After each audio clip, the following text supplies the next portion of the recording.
श्री सरस्वती मैया की जय, श्री कृष्णचंद्र भगवान की जय। देखिए, आज हम ग्रहण पर चर्चा करेंगे। जो नज़दीक समय में ग्रहण आने वाला है वो आश्विन की पूर्णिमा को होगा।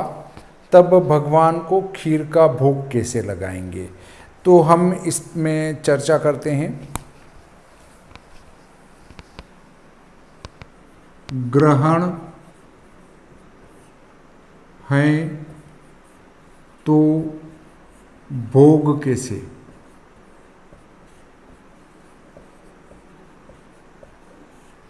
संवत 2080 शक 1945 आश्विन शुक्ल पक्ष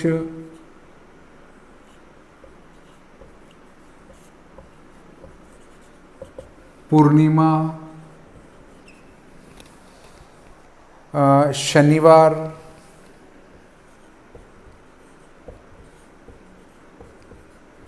दिनांक 28/10/2023 को चंद्र ग्रहण होगा।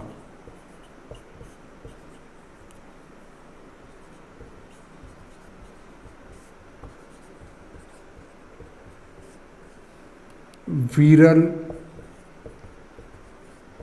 छाया प्रवेश स्पर्श मध्य मोक्ष विरल छाया निर्गम।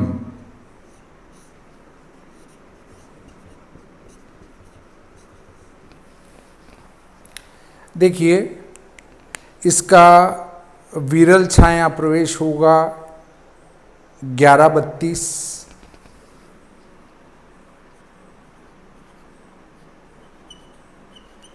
ग्रहण का स्पर्श होगा रात्रि 1:05। ये सब रात्रि के समय है, ठीक है।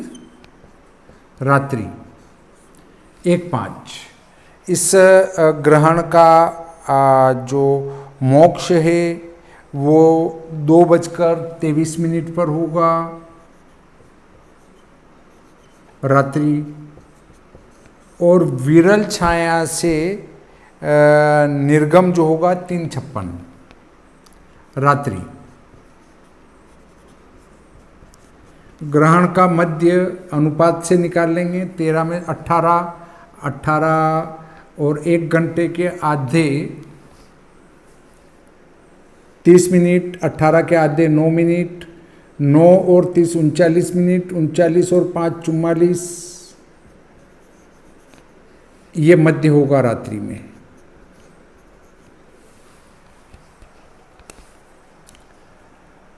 अब ये जो विरल छाया प्रवेश है और यहाँ से लगाकर स्पर्श के बीच का जो ग्रहण है उसको मांद्य स्थिति कहते हैं। मतलब विरल छाया में वो प्रवेश करेगा, चंद्रमा दिखता रहेगा। फिर इधर 2:23 पर मोक्ष होगा, वहाँ से 3:56 तक मांद्य स्थिति रहेगी और वो चंद्र आपको स्पष्ट दिखने लग जाएगा। ये चंद्रमा चंद्र स्पष्ट, यहाँ चंद्र स्पष्ट दिखेगा आपको। जो प्रतिदिन चंद्र के दर्शन करता है वही कह पाएगा कि अभी मांद्य विरल छाया में जो है प्रवेश कर चुका है चंद्रमा। अब देखिए, हमारा रात्रि 25:05 पर ग्रहण का स्पर्श होगा, तो इससे 9 घंटे पहले आपका सूतक प्रारंभ हो जाएगा। तो 16:05 से, अर्थात दिन में 4:05 से इसका सूतक प्रारंभ हो जाएगा। सूतक के बाद भोजन करना निषेध है। इसलिए हम यहाँ से लगाकर 2:23 तक भोजन वगैरह नहीं कर पाएंगे। अब देखिए, यहाँ पर रात को भगवान को जो भोग लगाते हैं उनके समस्या है, परंतु अभी एक बड़ी समस्या आई थी कि मंदिर वालों ने रक्षाबंधन वास्तविक दिन न मनाते हुए दूसरे दिन मनाया, क्योंकि पंचांगकर्ताओं ने जो लिखा है उसमें उनने रात को 9 बजे बाद लिखा है। अब हमें तो चूंकि मठ मंदिर इनकी चलाना है और हमारा नाम करना है कि हमने जो कहा वो हुआ, तो उसको देखकर हमने ये कहा कि भगवान का शयन हो जाता है, इसलिए रात्रि में रक्षाबंधन नहीं होता है। तो अब यहाँ पर आश्विन की पूर्णिमा को भी भगवान का शयन तो 8 बजे हो गया आपका, तो फिर रात्रि में भोग कैसे लगाएंगे भगवान को? तो जयपुर में जो रहने वाले हैं मंदिर मठ वाले, उनको तो कोई समस्या नहीं है, क्योंकि जयपुर के मठ मंदिर वालों ने सबने एक रूपता करके और रक्षाबंधन दूसरे दिन मनाया, मुहूर्त मात्र वाली पूर्णिमा में, क्योंकि उनके पहले दिन देवता शयन कर जाते हैं 8 बजे, वो 9 बजे तक जगे हुए नहीं रह सकते। बिल्कुल हमने मान लिया आपकी बात, और हम भी आपका समर्थन करते हैं कि भगवान की निंदा में दखल नहीं देना चाहिए, परंतु अब आप यहाँ आश्विन की पूर्णिमा को भगवान को भोग लगा ही नहीं सकते। क्यों नहीं लगा सकते? क्योंकि भगवान तो 8 बजे सो गए, अब वो सुबह उठेंगे ब्रह्म मुहूर्त में, उसके बीच में तो आपको कुछ करना ही नहीं है। तो जो जयपुर ही नहीं, कई मठ मंदिर वालों ने यही किया कि भगवान सो गए। अब चूंकि उनको तो समय पर घर आना होता है, मंदिर को जल्द बंद कर दो, अपने क्या रक्षाबंधन कल राखी बांधेंगे, भगवान कहाँ जा रहे हैं, वो वाली विचारधारा बनाकर। नहीं तो जब कोई त्योहार होता है तो भगवान के शयन का कोई नियम नहीं है। जब भगवान बद्री विशाल रात को 10 बजे तक 10:30 बजे तक मंदिर खुला रहता है, तो यहाँ पर हमारे मंदिर 9:15 बजे तक खुले क्यों नहीं रह सकते हैं? तो वहाँ रक्षाबंधन पर इनने एक उत्तर निकाला कि चूंकि भगवान शयन कर लेते हैं, इसलिए हम रक्षाबंधन रात में नहीं करते हुए दूसरे दिन मनाएंगे। ये इनने सर्वानुमति से प्रस्ताव पारित किया। तो अब यहाँ क्या प्रस्ताव पारित करेंगे? चूंकि ग्रहण है और आश्विन की पूर्णिमा को खीर का भोग भी लगाना है, सुतक दिन में ही लग जाएगा, तो ये जो भाई लोग हैं वो भगवान को भोग दूसरे दिन लगाएंगे। परंतु जो हमारी धर्मप्राण जनता है वो क्या करेगी, इसके संबंध में मैं आपको बताता हूं कि ग्रस्तास्ते अन्य दिने दृष्ट्वा अश्नियाद वृद्धातुरम विनाम वेदो वृद्धातुरस्त्रियर्भूपुत्रीणाम याम युग्मकम। यदि ग्रस्तास्त्र ग्रहण हो तो दूसरे दिन देखकर वृद्ध व रोगी को छोड़कर भोजन करना चाहिए। वृद्ध रोगी स्त्री अल्प अवस्था पुत्र वाली जो महिला है, उनके लिए 2 प्रहर तक ही वेद होता है। ये जो किसी प्रकार से जो परेशान हैं, जैसे वृद्ध हैं, रोगी हैं, स्त्री हैं, कम अवस्था का जिनके पुत्र हैं या छोटे बच्चे हैं, उनके लिए 2 प्रहर का ही सूतक है। एक प्रहर मोटे रूप में 12 घंटे का एक दिन या एक रात होती है। अब उसका प्रहर निकालें तो 4 का भाग लगा देंगे, मतलब लगभग 6 घंटे। मोटे रूप में 6 घंटे का उनका वेद होता है, अर्थात सूतक होता है ग्रहण का। तो हम तो यहाँ 6 की बजाय 9 घंटे ले रहे हैं, फिर भी सूतक आदि में इन लोगों के लिए कोई नियम नहीं है, ये सूतक में भी भोजन कर सकते हैं। अब अगला नियम आता है न सुतकादि दोषो अत्र दान होम जपादिषु ग्रस्ते स्नाया दूधक्यापि तोर्था दूधृतवारिणा। दान जप होम के लिए ग्रहण में सुतक नहीं बाधक होता है। ग्रहण के स्पर्श होने पर ऋतुमती को भी तीर्थ से निकले हुए पानी से स्नान करना चाहिए।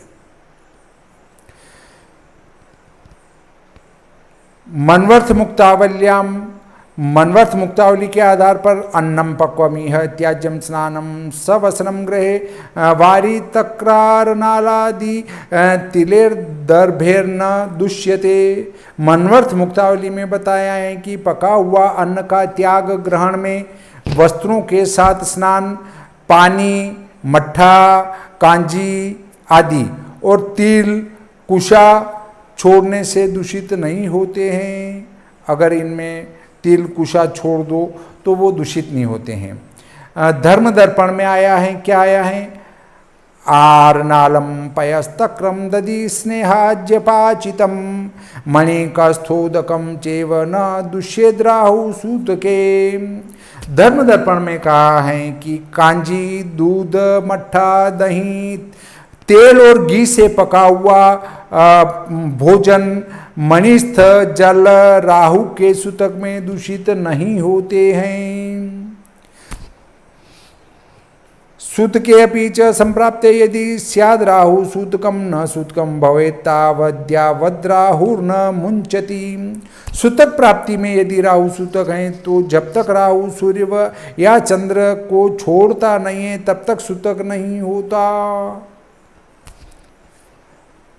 देखिए, अब इसमें और बात आती है, वो ये आती है कि स्पर्शे स्नानम जपम कुर्यान् मध्ये होमम सुरार्चनम मुच्यमाने सदा दानम विमुक्तो स्नानमाचरेत। जब ग्रहण का प्रारंभ हो तो स्नान करना चाहिए, फिर जप करना चाहिए स्नान करते ही। जप के बाद जब ग्रहण का मध्य आ जाए तो हवन करना चाहिए। देव पूजा और ग्रहण का मोक्ष समीप आने पर दान तथा ग्रहण पूर्ण मोक्ष होने पर स्नान करना चाहिए। देखिए, बात क्या आती है कि ग्रहण का स्पर्श हुआ, स्पर्श होते ही आप स्नान करेंगे, स्नान करते ही सीधे आप जप में बैठेंगे। जब ग्रहण का मध्य आ जाए तो हवन को प्रारंभ करना है और हवन समाप्त होते ही दान देना है। मतलब ग्रहण का मोक्ष जब समीप आ जाए तो हवन का ध्यान रखना है कि ग्रहण मोक्ष होने वाला है, तो मोक्ष होने से पहले ही दान देना है। और दान देने के बाद जब ग्रहण मोक्ष हो जाए तो मोक्ष का स्नान करना। एक तो ग्रहण का स्नान करना ग्रहण प्रारंभ होने के बाद, फिर जप करना ग्रहण में ही, और ग्रहण में ही हवन भी करना, देव पूजन भी करना, और फिर ग्रहण का जब मोक्ष होने वाला हो तो दान करना, और जब ग्रहण मोक्ष हो जाए तो मोक्ष का स्नान करना चाहिए। ये कहा है ज्योतिर्निबंधनकार ने। इस गर्ग जी ने क्या कहा है, देखिए, स्पर्शे स्नानम भवेत् दोमो ग्रस्तयोर्मुच्यमानयोः दानम स्यान्मुक्तिये स्नानम गृहे चंद्रार्कयोर्विधिः। गर्गाचार्य जी ने बताया कि स्पर्श काल में स्नान, ग्रसित होने पर हवन, मोक्ष की तरफ होने पर दान और मोक्ष होने पर स्नान करना चाहिए। मुक्तो यस्तु न कुर्वीत स्नानम ग्रहण सूत के ससूत की भवेतावद्यावत्स्याद परोग्रह। जो कि पुरुष ग्रहण का मोक्ष होने पर स्नान नहीं करता है वह जब तक दूसरा ग्रहण नहीं होता है तब तक सूत की अस्पृश्य होता है। अब हमारा जो मूल विषय है कि ग्रहण है तो भोग कैसे लगाएंगे, ये हमारा अभी आश्विन में 28 अक्टूबर को लगभग मोटे रूप में 1.5 माह के बाद जो ग्रहण होने वाला है, और उसी दिन हमारा पूर्णिमा भी है। कौन सी पूर्णिमा? हमारी आश्विन की पूर्णिमा, और उसमें भोग भी लगाया जाना है। भोग काय का लगाया जाना है? भोग खीर का लगता है भगवान को, और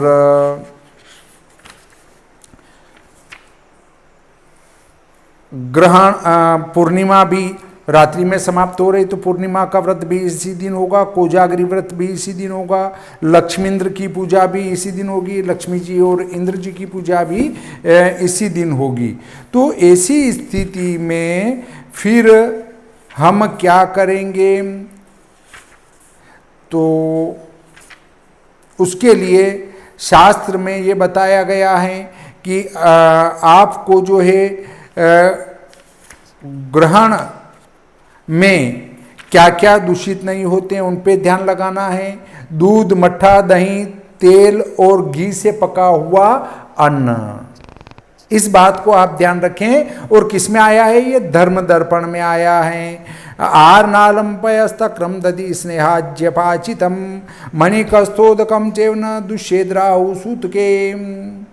ये राहु के सूतक में दूध, मट्ठा, दही, तेल, घी से पका हुआ अन्न, मणिस्थ जल राहु के सूतक में दूषित नहीं होते हैं। ऐसा ही मनवर्थ मुक्तावलीकार ने भी यही बात कही है। अन्नम पक्वमिह त्याज्यम स्नानम सवसनम गृहे वारी तक्रार नालादि तेलेर दर्भेर्नम दुष्यते। देखिए, पका हुआ अन्न तो त्यागना पड़ेगा, परंतु तेल या घी में पका हुआ अन्न दूषित नहीं होगा। जैसे आपने रोटी बना ली, वो सूतक में दूषित हो जाएगी, परंतु वही रोटी बना के आपने अगर तेल या घी के अंदर तल ली हैं तो उसके ऊपर इसका प्रभाव नहीं पड़ेगा। या दूध में उसको पका ली हैं, रोटी को दूध में नहीं पका सकते हैं, ये बात ध्यान रखें। जो चीज़ दूध में पक सकती है उसको दूध में पका ली हैं तो इसका उसके ऊपर कोई प्रभाव नहीं पड़ना है। देखिए, इसके संबंध में बात करते हैं कि सूतक लगेगा दिन में 4:05 से, तो दिन में 4:05 के पहले आप घी या तेल से बने हुए पकवान बना लें, दूध की खीर बना लें, पर वो सब इसके पहले तैयार हो जाए। तैयार होने के बाद आपको इसके पहले ही किसी सुरक्षित कमरे में रख देना है जहां कोई स्पर्श न करे, और उनके ऊपर फिर तिल या कुशा रख देनी है। ठीक है, ये रखने के बाद भगवान के कपाट भी 4:05 के पहले बंद हो जाएंगे। भगवान शयन करेंगे। आपको 2:23 के बाद मोक्ष का स्नान करना है। मंदिर में जाकर मंदिर को धोकर भगवान को स्नान कराकर उनको भोग लगाना है, परंतु भोग लगाने से पहले खीर को और पकवान को चंद्रमा की चांदनी में रखना होता है। तो क्या करेंगे आप कि 2:23 पर जैसे ही मोक्ष होता है आप स्नान करेंगे। स्नान करके सीधा वो जो अंदर रखा गया खीर और पकवान है जो तेल या घी में तला हुआ है उसको चांदनी में रख देंगे। चांदनी में रखकर फिर आप मंदिर का काम निपटाएंगे। मंदिर में पोंछा लगा लेंगे, भगवान को स्नान करा देंगे, उनको साधारण वस्त्र धारण करा देंगे। अगर आप पूरी तैयारी करना चाहते तो रात में नहीं कर पाएंगे, तो उनको सामान्य तैयारी कराकर फिर उनको खीर का भोग लगा देंगे। अब आप कहेंगे कि भगवान को भोग कैसे लगा सकते हैं? रात में भगवान तो शयन कर रहे हैं, परंतु जब विशेष पर्व होता है तो उस स्थिति में भगवान शयन नहीं करते, उनको उठाया जा सकता है। क्यों? क्योंकि इस दिन शास्त्र कहता है कि पांसों से खेलना चाहिए निषिद्ध काल में। आश्विन की पूर्णिमा को निषिद्ध काल में पांसों से खेलना चाहिए। लक्ष्मी माता भ्रमण करती हुई आती हैं कि कौन जगा हुआ है और कौन पासे खेल रहा है। तो जब लक्ष्मी माता रात में जगी हुई हैं तो भगवान भी रात में जगे हुए हैं, और जब भगवान रात में जगे हुए हैं तो भगवान को भोग लगाने में कोई दिक्कत नहीं है। फिर भी यदि आपके कोई बाधा उपस्थित होती है तो आप खीर को तो आपने रख ही दिया है चांदनी में, फिर उसको आधे घंटे जितना आप रखना चाहें चांदनी में उतना रख के उसको वापस अपने कमरे में सुरक्षित रख दें। और सुरक्षित रखने के बाद में सुबह जब आप भगवान को मंदिर साफ करके भगवान को स्नान कराएंगे तो उसके बाद भोग लगा दें। परंतु उचित तो यही है कि आप रात्रि में ही भगवान को भोग लगा दें, क्योंकि उसी समय खीर का प्रसाद बांटने की प्रथा चली आ रही है। उसके बाद आपके ऊपर किसी प्रकार का कोई दबाव नहीं है, आप जब चाहें तब इस पर्व को मनाएं। आप जैसे रक्षाबंधन को आपने कहा कि भाई हमारे भगवान सो जाते हैं इसलिए हम एक दिन बाद मनाएंगे, तो आप ये शरद पूर्णिमा का उत्सव प्रतिपदा को भी मना सकते हैं। आप उन लोगों के लिए नियम नहीं है जिनने रक्षाबंधन दूसरे दिन मनाया, वो दोष युक्त था फिर भी लोगों को गुमराह करके दूसरे दिन मनाया, तो अब भी लोगों को गुमराह करके शरद पूर्णिमा भी प्रतिपदा को मना लेना चाहिए। आप लोगों के लिए कोई नियम नहीं है। देखिए ये सारा जो ग्रहण की जानकारी यहाँ लिखी है वो ये श्री भादव माता पंचांग के आधार पर मैंने आपकी जानकारी हेतु लिखी है। यदि आपको विस्तृत जानकारी चाहिए तो आप श्री भादव माता पंचांग को खरीद सकते हैं। संवत 2080 का स्टॉक में उपलब्ध नहीं है, परंतु 2081 का नवंबर तक बाजार में उपलब्ध हो जाएगा। तो इस प्रकार आज का ये प्रकरण यहीं समाप्त करते हैं। श्री सरस्वती मैया की जय, श्री कृष्णचंद्र भगवान की जय।